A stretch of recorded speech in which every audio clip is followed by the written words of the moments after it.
Hello, I'm Karlyn. And I'm Jordan, and we're presenting research on do SGLT2 inhibitors impact pulmonary symptoms in heart failure patients? To start with our introduction, SGLT2 inhibitors have shown promise for reducing adverse cardiovascular events in patients with heart failure. We looked at the effects of SGLT2 inhibitor use on pulmonary outcomes in patients with all types of heart failure.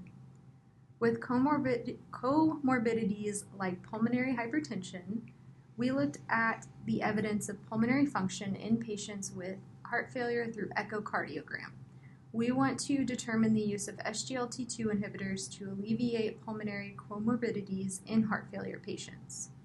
Our objectives included what pulmonary outcomes do SGLT2 inhibitors affect in heart failure patients, and what are the standard measurements for pulmonary function in heart failure patients taking an SGLT2 inhibitor. For our methods, we employed a search string on Cochrane database of systematic literature reviews, PubMed, Web of Science, Scopus, and Embase. Authors screened articles, title, and abstract based on predetermined criteria with our inclusion and exclusion criteria listed. Full text of included articles were then screened, extracting pulmonary outcomes reported, echo, and patient-reported symptoms. Our results ended up yielding 2,367 articles from the search screen, out of which 22 were used for data extraction as they included primary data on pulmonary outcomes.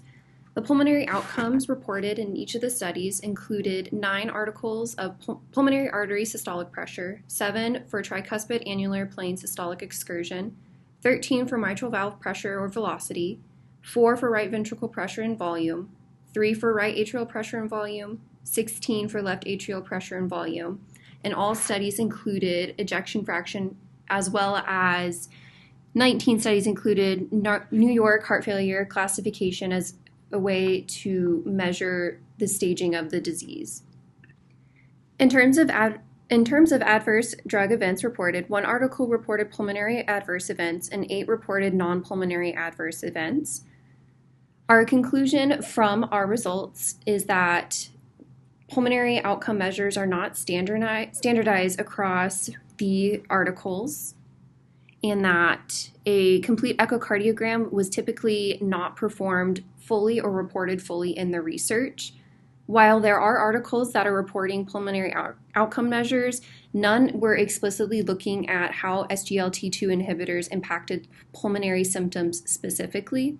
For future perspectives, we recommend that the question of our research be answered explicitly, as well as standardization of pulmonary outcomes across all research. We would like to thank the OSU CHS librarians and the OSU Medical Center Department of Cardiology for their assistance on this project. Thank you for your time, and we look forward to answering your questions on Research Day.